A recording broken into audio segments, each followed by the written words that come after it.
ஒரு நிலைமை வெளியில் உள்ள ஏதோ ஒரு தோராயமான பருமனில் நிலைமை புள்ளிகளை கூட்டிக் கழித்து பார்த்தால் எந்த ஒரு உள்ளீடோ வெளியீடோ இருக்காது.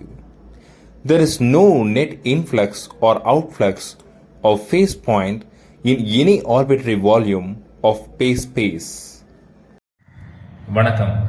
ஒரு பொருளினுடைய இடத்தை குறிக்கணும் அப்படின்னா x, y, z அப்படின்னு நம்ம 3 பரிமாணங்களை நம்ம எடுத்துக்கிறோம். அதே மாதிரி அந்த பொருளினுடைய உந்தம் மொமெண்டம் அதை குறிக்கணும் அப்படின்னா ஒவ்வொரு திசையிலையும் அதனுடைய உந்தம் எப்படி இருக்கு அப்படின்றத நம்ம குறிக்கணும்.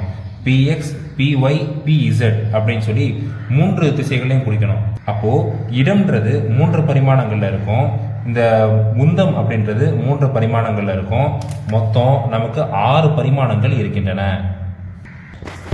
இந்த 6 பரிமாணமும் இந்த ஒரு அறையில நான் பார்க்குறேன். ஒட்டுமொத்தமா இந்த தளத்தை நம்ம ஒரு அமைப்பு சிஸ்டம் அப்படின்னு எடுத்துக்கலாம். அப்போ இதில் உள்ள ஒவ்வொரு அறைகள்லையும் பொதுவாக 2 பேரை தான் போடுறாங்க. அவங்க எல்லாருக்கும் ஒரே மாதிரியான விதிமுறைகள் இருக்குது. எல்லாரும் ஒத்திசைவாக தான் செயல்படுறாங்க. எனவே ஒவ்வொரு அறையையும் நான் என்செம்பிள் அப்படின்னு நான் சொல்லலாம்.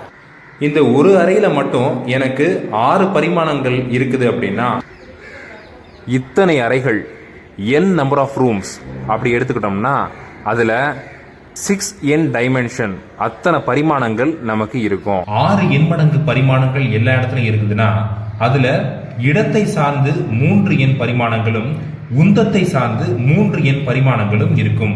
இதுல நான் குறிப்பிட்ட ஒரு பகுதியை மட்டும் எடுத்துக்கிறேன். இந்த பகுதியில இது போன்ற புள்ளிகளை நான் வைக்கிறேன். இங்க இடம் பொசிஷனையும் மொமெண்டம் உந்தத்தையும் சார்ந்து இங்க ஒரு நிலைமை அப்படின்றது இருக்குது. அந்த நிலைமை அப்படின்றத ஃபேஸ் அப்படின்னு சொல்றோம். இந்த நிலைமை சார்ந்து இருக்கக்கூடிய வெளியே ஃபேஸ் ஸ்பேஸ் அப்படின்னு நம்ம சொல்றோம். இது இருக்கக்கூடிய ஒவ்வொரு கோடுகளும் ஃபேஸ் லைன்ஸ் அப்படின்னும், இங்க இருக்கக்கூடிய ஒவ்வொரு புள்ளிகளையும் ஃபேஸ் பாயிண்ட்ஸ் நிலைமை புள்ளிகள் அப்படின்னு நம்ம சொல்றோம். இந்த குறிப்பிட்ட இடத்துல ஏற்கனவே சில புள்ளிகள் இருக்குது. அந்த புள்ளிகளை வேற சில புள்ளிகளை வச்சு நான் நிரப்ப பார்க்கிறேன் அப்படின்னா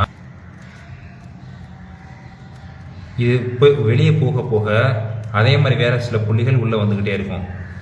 இந்த புள்ளிகள் வெளியே போக போக வேற ஒரு சில புள்ளிகள் இந்த இடத்துக்குள்ள குறிப்பிட்ட இடத்துக்குள்ள வந்துகிட்டே இருக்கும்.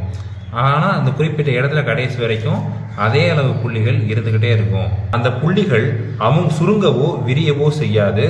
எல்லாமே எப்பவுமே ஒரு மாறிலியா அதுங்களுக்குள்ள இருக்கக்கூடிய இடைவெளி இருக்கும். அது அந்த புள்ளிகளுடைய அடர்த்தி, அதாவது குறிப்பிட்ட ஒரு பரப்பளவுல குறிப்பிட்ட ஒரு பரும அளவுல எல்லாத்துலயும் இருக்கக்கூடிய அந்த புள்ளிகள் அப்படின்றது எப்பயுமே எங்கேயுமே சமமா தான் இருக்கும். இத திருவாளர் லியோவெல்லியார் அவர்கள் எப்படி சொல்றாரு அப்படின்றத நம்ம பார்ப்போம். இது பரும அளவை அமுக்க முடியாத நீரை மாதிரி இருக்குது. அப்போ இந்த மாதிரி ஒரு பரும அளவை எடுத்துக்கிடுவோம். இதுக்குள்ள நான் தண்ணியை நெப்பி வச்சிருக்கேன் அப்படின்னு நினைச்சுக்கோங்க. அந்த தண்ணியினுடைய மூலக்கூறுகள் இதுல இருக்கக்கூடிய புள்ளிகளை நினைச்சுக்கோங்க. இந்த பரப்புல ஏதோ ஒரு புள்ளியில நான் ஓட்டையை போடுறேன்.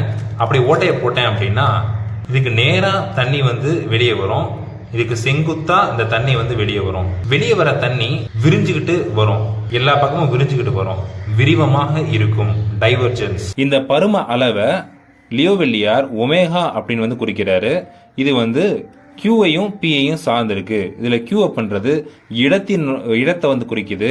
P பண்றது உந்தத்தை குறிக்குது. அதே மாதிரி இந்த பரப்ப சர்ஃபேஸ் ஏரியா அப்படின்றத குறிக்கிறது தான் இந்த சிக்மா அப்படின்றது. இந்த ஒட்டுமொத்த பருமன்லையும் ஒரு சின்னூண்டு ஒரு பருமனை மட்டும் எடுத்துக்கிறோம். வால்யூம் சின்னதை மட்டும் நம்ம எடுத்துக்கிறோம். அதை டி ஒமேகா அப்படின்னு எடுத்துக்கிறோம். அந்த சின்ன பரும அளவுல நான் காட்டின அந்த புள்ளிகளினுடைய அடர்த்தி எவ்வளவு வேகமா உள்ள போகுது அப்படின்றது தான் இந்த இது குறிக்குது. இங்கனக்குள்ள நான் ஒரு ஓட்டையை போட்டேன்னா இங்க இருக்க தண்ணி எல்லாம் இதுக்கு நேரா செங்குத்தா இப்படி வெளியே வரும். அந்த மாதிரி சின்னதா இந்த பரப்பளவுல ஒரு ஓட்டை போடுறேன். அந்த பரப்பளவுல செங்குத்தா எவ்வளவு வேகத்துல இந்த அடர்த்தியானது மாறுபடுது. அப்போ ஒட்டுமொத்தமா எப்படி இந்த ஒட்டுமொத்த பருமன்ல எப்படி மாறுபடும் அப்படின்றத இந்த இது குறிக்குது. வெளியே வர தண்ணி இங்க இருந்து விரிஞ்சுகிட்டே தான் போகுது. விரிவமா டைவர்ஜென்ஸா போகுது. அதனால காஸின் விரிவம் கோட்பாடு, காஸ் டைவர்ஜென்ஸ் தியரம், அதுபடி பார்த்தோம்னா நமக்கு இந்த மாதிரி கிடைக்கும். அப்ப நம்ம இந்த வடிவத்தை இந்த வடிவத்துல எழுதிக்கிறலாம். ஒரு சந்தேகம் வரலாம், இங்கே டோ பை டோ டி அப்படின்னு சொல்லி காலத்தை வச்சு நான் வந்து போட்டிருக்கேன். ஆனால் இங்கே வெலாசிட்டி அப்படின்ற அந்த திசை வேகம் அப்படின்றது வந்திருக்குது. இது எப்படி வந்தது அப்படின்னு சிந்திக்கலாம். நீங்கள் வந்து இங்கே பாருங்கள், பருமளவு வகுத்தல் காலம் அப்படின்னு வந்து போட்டிருக்கேன். இது வந்து திசைவேகம் பெருக்கல் பரப்பளவு அப்படின்றத வந்து குறிக்கும். எப்படி அப்படின்னா திசை வேகத்துக்கு பதிலாக எக்ஸ் வகுத்தல் டி அப்படின்னு வந்து போட்டுக்கலாம். அப்போ இங்கே வந்து எக்ஸ் மும்மடி எக்ஸ் கியூப் அப்படின்னு இருக்கும், இங்கே வந்து எக்ஸ் இருமடி அப்படின்னு இருக்கும். இதையும் சேர்த்தோம்னா எக்ஸ் மும்மடி எக்ஸ் கியூப் அப்படின்னு வந்து மாறும்.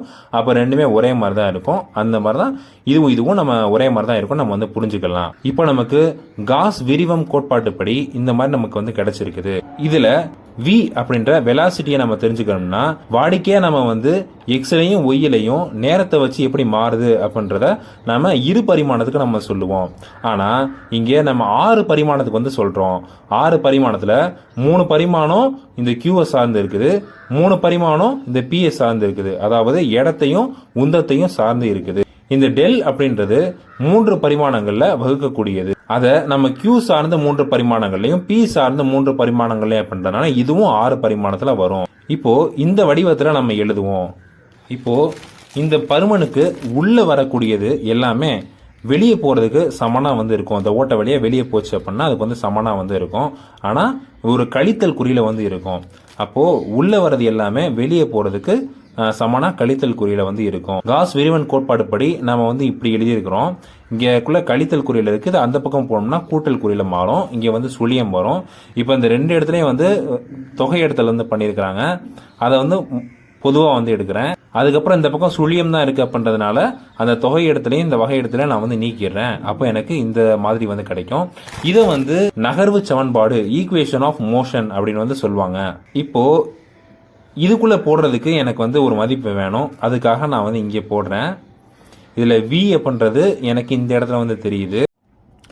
வின்றதை எடுத்து இங்கே எழுதிக்கிறேன், டெல்லுன்றதை எடுத்து இங்கே எழுதிக்கிறேன். இங்கே ரோ அப்படின்றது இருக்குது. இந்த ரோவும் வியும் பெருக்கல் வகையில் இருக்குது. அதனால் முதல்ல இதை வந்து மாறிலியாக வச்சுக்கிட்டு இதை மட்டும் வந்து வகை இடத்துல வந்து செய்கிறேன், டிஃப்ரென்ஷியேட் பண்ணுறேன். அதுக்கப்புறம் இதை வந்து மாறிலியாக கான்ஸ்டண்ட்டாக வச்சுக்கிட்டு இதை வந்து நான் டிஃப்ரென்ஷியேட் பண்ணுறேன். இப்போ இதை வந்து தூக்கி இதை மட்டும் தனியாக எடுத்து இங்கேக்குள்ளே எழுதுகிறேன். இப்போது இந்த Q டாட் அப்படின்றதுக்குரிய இப்போ இந்த Q டாட் அப்படின்றதுக்குரிய மதிப்பும் P டாட் அப்படின்றதுக்குரிய மதிப்பும் எனக்கு வந்து கிடச்சிருக்குது. இதை ரெண்டையும் தூக்கி இந்த சமன்பாட்டில் நான் வந்து இப்படி போடுறேன். இங்கே போட்டேன்னா எனக்குள்ளே வந்து ஒரு கழித்தல் குறி வரும். அப்புறம் இப்படி வரும்போது இது வந்து சுழியமாகும். அப்போது இந்த இது வந்து எனக்கு வந்து சுழியமாக இருக்கும். அப்போ இதை மட்டும் தூக்கி நான் எனக்குள்ளே எழுதிக்கிறேன். எழுதுனதுக்கப்புறம் அந்த Q டாட்டுக்கும் P டாட்டுக்கும் எனக்கு இங்கே தெரிஞ்ச அந்த விடையை தூக்கி இங்கேக்குள்ளே போடுறேன். போட்டால் எனக்கு இந்த மாதிரி வந்து கிடைக்குது. இந்த கழித்தல் குறி வந்து முன்னாடி வந்து போகுது. ஏன் இதே மாதிரி இது அடியாதா அப்படின்னு வந்து கேட்கலாம் நீங்கள். ஏன்னா எனக்குள்ளே வந்து ரோ அப்படின்றது வந்து இருக்குது இந்த வகையெடுத்தலில். அதனால அது வந்து அடிச்சு கொடுக்க முடியாது. அதுக்கப்புறம் இந்த பாய்சான் அடைக்குறியீடு அப்படின்னு ஒரு வகை இருக்குது. இந்த மாதிரி இங்கே A B அப்படின்னு சொல்லிட்டு இந்த Qக்கும் Pக்கும் இந்த மாதிரி இந்த ஒரு வகையில் வந்து இங்கே பாய்சான் அடைக்குறியீடு அப்படின்னு ஒன்று இருக்குது. அதாவது A B வந்து இருந்து இந்த ஏவும் பியும் கியூவையும் பியையும் சார்ந்து இருந்தது அப்படின்னா இந்த வடிவத்தில் இருந்தது அப்படின்னா ஏயும் பியை இந்த பாய்சான் அடைக்குறியீட்டில் வந்து போடலாம். அதே மாதிரி தான் இங்கேயும் இருக்குது. இங்கே வந்து ஏக்கு பதிலாக ரோவும் பிக்கு பதிலாக ஹச் ஹாமில்டோனியனும் இருக்குது. அதனால இதை வந்து பாய்சான் அடைக்குறியீட்டில் நம்ம வந்து போடுறோம். போட்டுட்டு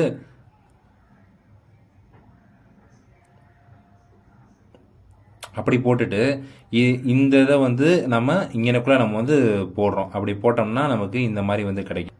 இதுபடி பார்த்தா இது ஒட்டுமொத்த வகை இடத்திலும் ரோக்கு வந்து சுழியமாக இருக்குது. அப்போது ரோ அப்படின்றது வந்து ஒரு மாறிலியாக கான்ஸ்டண்ட்டாக மட்டும்தான் வந்து இருக்க முடியும். அப்படி இது வந்து இருக்குது மாறலை அப்படின்னா நேரம் சார்ந்த பகுதி வகையீடும் வந்து சுழியமாக இருக்கும். அதே மாதிரி இங்கே கியூவையும் பியையும் சார்ந்திருக்கக்கூடிய அதுவும் வந்து சுழியமாக தான் இருக்கும். இந்த ஒரு சமன்பாடு தான் லியோவெல்லியார் அவர்களுடைய சமன்பாடு என்று அழைக்கிறோம். இப்போ சராசரி ஒத்திசைவு ஆவரேஜ் என்செம்பிள் அப்படின்றதுக்கு இதுதான் ஒரு சமன்பாடாக எடுத்துக்கிறோம்.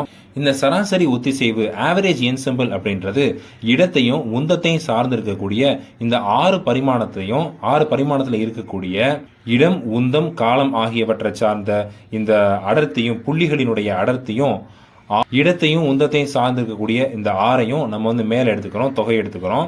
அதுக்கப்புறம் ஒட்டு மொத்தமாக அந்த புள்ளிகள், இந்த குறிப்பிட்ட அறுதிருச்சியில் இருக்கக்கூடிய இந்த புள்ளிகளுடைய அடர்த்தியை நம்ம வந்து கீழே இருந்து எடுத்துக்கிறோம். இப்போ நமக்கு இந்த லியோவெல்லியர் அவர்களுடைய கோட்பாடு படி இந்த அடர்த்தி அப்படின்றது ஒரு மாறிலி, கான்ஸ்டன்ட் அப்படின்றது நமக்கு தெரிஞ்சிருச்சு. ஆகையினால இந்த அடர்த்தியை நம்ம வந்து வெளியே மாறிலியா எடுத்துக்கிறோம். இதையும் நம்ம வந்து அடிச்சு கொடுத்துருவோம். நான் தொடக்கத்திலேயே சொல்லியிருந்தேன், இந்த ஒமேகா, அதாவது ஒரு குறிப்பிட்ட பரும அளவில் இருக்கக்கூடிய ஒமேகா அப்படின்றது இதை வந்து குறிக்க அப்படின்றது. அதனால இதுக்கு பதிலாக நான் வந்து இந்த இடத்துல ஒமேகா அப்படின்னு நான் வந்து போட்டுக்கிறேன் இவற்றுக்கு பதிலாக. இப்போது இந்த டி ஒமேகா அப்படின்றத தொகை எடுத்தோம் அப்படின்னா ஒமேகா அப்படின்னு வரும். அதை எடுத்துக்கிறேன். எனக்கு இறுதி வடிவமாக இது வந்து கிடைக்குது.